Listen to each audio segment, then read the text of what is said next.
Sir ప్రభుత్వమే కదా sir.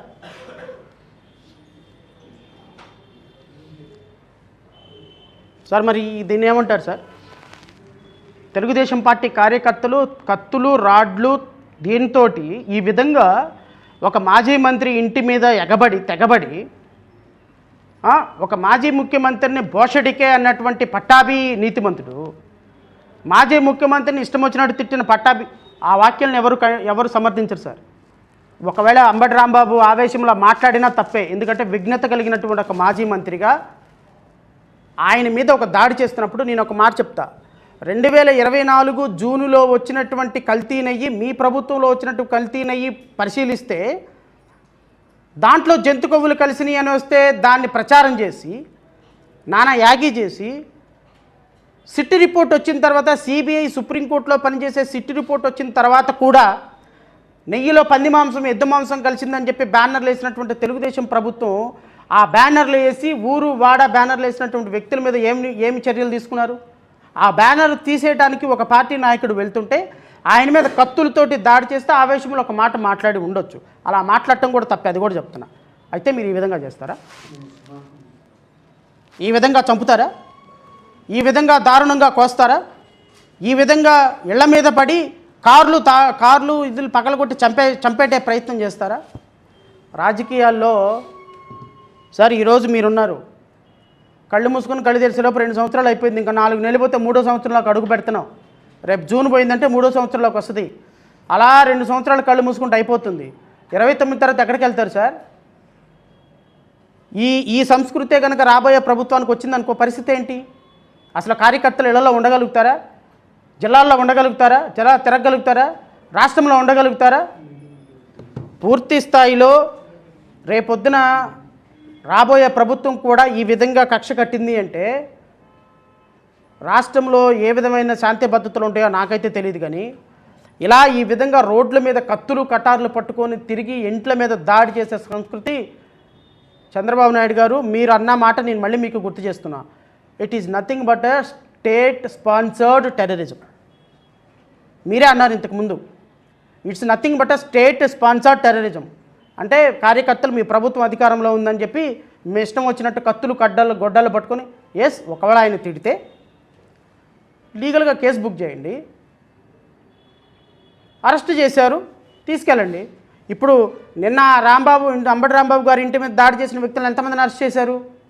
ఎంతమందిని రిమాండ్ పెట్టారు? అసలు ఎఫ్ఐఆర్ రిజిస్టర్ చేశారా లేదా? ప్రభుత్వం is expected to function legitimately in accordance with the constitution. ఇండివిజువల్స్గా మేము ఏదైనా ఒక మాట మాట్లాడినప్పుడు, ఆవేశంతో మాట్లాడినప్పుడు ప్రభుత్వం సమన్వయం పాటించాలి. ప్రభుత్వం లా అండ్ ఆర్డర్ని మెయింటైన్ చేయాలి. ప్రభుత్వం కూడా సహనం కోల్పోతే ఇంకా ఎవరు లా అండ్ ఆర్డర్ని కాపాడతారు ఈ దేశంలో? సో ప్రభుత్వం యొక్క నిన్న కార్యక్రమం ఏదైతే చంద్రబాబు నాయుడు మీద తిట్టారు అన్నటువంటి వ్యక్తుల మీద దాడి చేసిన విధానం పూర్తిగా ఖండిస్తున్నాం. At the same time Rambabu గారు కూడా అలా మాట్లాడి ఉండవలసింది కాదు. ఆవేశంలో అలా మాట్లాడి ఉంటే ఆయన ఖచ్చితంగా దానికి ఆయన ప్రకారం చట్టం తీసుకుంటుంది. జోగి రమేష్ ఇంటి మీద దాడి చేస్తారు, ఆయన ఇల్లు తగలబెడతారు, వీళ్ళింటి మీద దాడి చేస్తారు, పూలకుండీలు బాలగొడతారు, ఇళ్లలో దూరు చంపేస్తారు. అదే సందర్భంలో అంబటి రాంబాబు కుటుంబ సభ్యులు బయటకు వచ్చినట్టు వాళ్ళని కూడా చంపేసేవాళ్ళు కదా. ఎక్కడికి పోదండి, in front of there is a crocodile festival, don't worry. 2029లో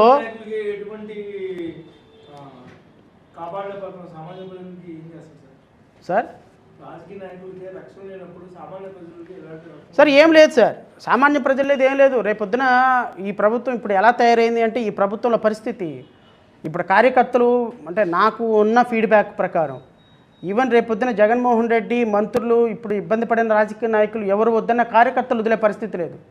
ఇంచ అంగుళం బాగా ఆవేశంలో దాన్ని ఏమంటారు, పిల్లిని ఒక రూమ్లో పెట్టి కొడితే ఎలా తయారవుతుందో కార్యకర్తలు అంత డిఫెన్స్ మోడ్లోకి వెళ్ళిపోయినారు. రేపొద్దున జగన్మోహన్ రెడ్డి కాదు కదా, మంత్రులు కాదు కదా, ఎవరు వద్దని చెప్పినా వినరు. ముఖ్యమంత్రిగా జగన్మోహన్ నేనని ప్రమాణ స్వీకారం రోజు ఒకవేళ అలాంటి రోజు వస్తే అలా ప్రమాణ స్వీకారం జరుగుతున్నప్పుడే వీళ్ళకి జరగాల్సిన బడిత పూజ జరుగుద్ది. ఎందుకు అంటే ఆ విధంగా కార్యకర్తలు డిఫెన్స్లోకి వెళ్ళిపోయారు. డిఫెన్స్లోకి వెళ్ళిపోయిన కార్యకర్తలని ఎవరు కంట్రోల్ చేయలేరు. ఇప్పుడు చంద్రబాబు నాయుడు నారా లోకేష్, పవన్ కళ్యాణ్ ముఖ్యమంత్రి, మంత్రిగా, ఎమ్మెల్యే, ఉప ముఖ్యమంత్రిగా ఈరోజు వందల మంది వెళ్ళి కర్రలు పట్టుకొని కాళ్ళు పట్టుకొని ఒక మంత్రి ఇంటి మీదకి వెళ్ళారు. ఒక్కళ్ళు ఖండించారా? ఒక కేసు బుక్ చేశారా? ఆ విధంగా బూతులు తిడుతున్న కార్యకర్తను మీరు అలా తిట్టకూడదని అన్నారా? నువ్వు పెట్టిన అట్టుకి అట్టున్నర పెడతారు.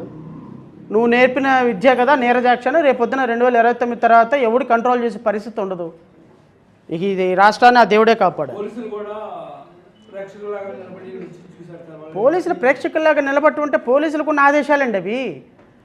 రాంబాబు ఇంటి మీద దాడి చేస్తాం, మీరు మూసుకొని కూర్చోండి. మీడియా మీద దాడి చేస్తాం, మీరు మూసుకొని కూర్చోండి. మీరు ఎవరు మాట్లాడద్దు, జస్ట్ మీరు ప్రేక్షక పాత్ర వహించండి. These are the instructions the police and other people got. So ఇది ప్రభుత్వం అని, ఇది ఒక పరిపాలన అని, ఇది ఒక లెజిటిమేట్ గవర్నమెంట్ అని, ఒక హోమ్ మినిస్టర్ ఇక్కడ ఉన్నారు అని మనం భావించాల్సిన అవసరం లేదు. ఎందుకంటే ఈ రాష్ట్రం నడుస్తుంది ఎమోషన్స్ మీద, ఈ రాష్ట్రం నడుస్తుంది రాజకీయ నాయకుల యొక్క పీనల్ కోడ్ మీద, ఈ రాష్ట్రం నడుస్తుంది మంత్రుల యొక్క ప్రొసీజర్ కోడ్ మీద. మంత్రులు ఏం చెప్తే అదే ప్రొసీజరు, ఎమ్మెల్యేలు ఏం చెప్తే అదే పీనల్ కోడ్. పోలీసులు సిఆర్పిసి ఐపీసీ పోలీసులు ఫాలో అవుతుంది ఇండియన్ పీనల్ కోడ్ కాదు, పోలీసులు ఫాలో అవుతుంది ఎమ్మెల్యేస్ పీనల్ కోడ్, పోలీసులు ఫాలో అవుతుంది మినిస్టర్ ప్రొసీజర్ కోడ్. సో పోలీసులు ఈ విధంగా ఫాలో అవుతున్న కారణంగా దీని కాన్సిక్వెన్సెస్ ఏమవుతాయి అనేది 2029లో చంద్రబాబు నాయుడు ఫేస్ చేస్తాడు, పవన్ కళ్యాణ్ ఫేస్ చేస్తాడు, నారా లోకేష్ ఫేస్ చేస్తాడు. ఎందుకంటే మా ఇల్లు ఎంత దూరం, మీ ఇల్లు అంతే దూరం. కళ్ళు మూసుకుని కళ్ళు తెరిచేలోపు 2 ఏళ్ళు అయిపోయినాయి. ఇంకో 2 ఏళ్ళు అయిపోతే 4 ఏళ్ళు అయిపోతే అదిగో ఎదుగుని ఎలక్షన్ మూడ్ వస్తుంది. ఎలక్షన్ మూడ్లో ఎవడు నీ అధికారిగా ఎవడు నీ మాటిండు, కార్యకర్త ఎవడు నీతో సపోర్ట్ చేయడు. ఇప్పుడు రాసుకున్న వాళ్ళందరూ డిజిటల్ బుక్లో ఎంటర్ అయ్యారు. ఒక్కొక్కడికి ఇంచెల చొప్పున ఇవ్వాల్సింది ఇస్తారు. కంగారేముంది? ఆ రోజున కార్యకర్తలుగా మా నాయకులుగా ఎవరు ఉండరు. ఎందుకంటే ఈవెన్ మా మీద దాడి జరిగినా మేము కూడా అవకాశం కోసం వెయిట్ చేస్తాం.